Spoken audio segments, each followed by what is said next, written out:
Now we're getting on to a very important part, fraud risks. And we're going to look at different characteristics of fraud. Here I have broken down the definition of fraud into its components. First, understand that fraud always concerns illegal acts. So if something is not technically illegal, it wouldn't really be considered fraud.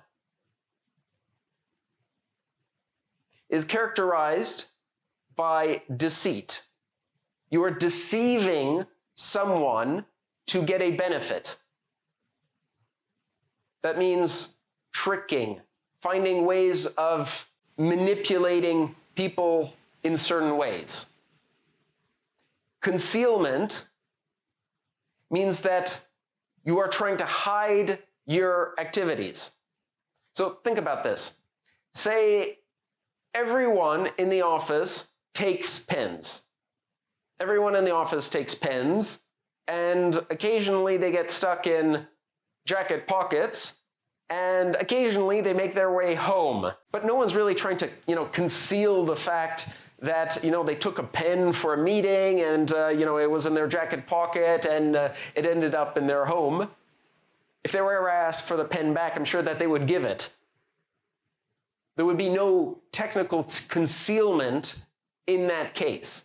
So it wouldn't be considered, from the definition, fraud. Or a violation of trust. Violation of trust is, say you are appointed to a position with certain authority. An abuse of that authority would be a violation of trust.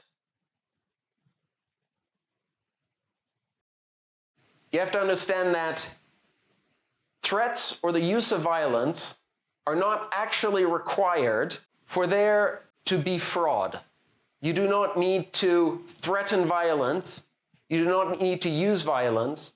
It is characterized by deceit, by concealment, and by violation of trust. Frauds are perpetrated to obtain property, money, or services. So you understand this. I mean, this is the one that you understand why a fraud would be created.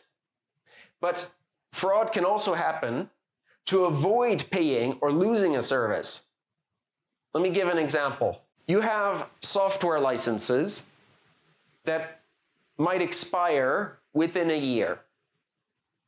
Now, usually, your software license expires and you would simply not be able to use that software anymore.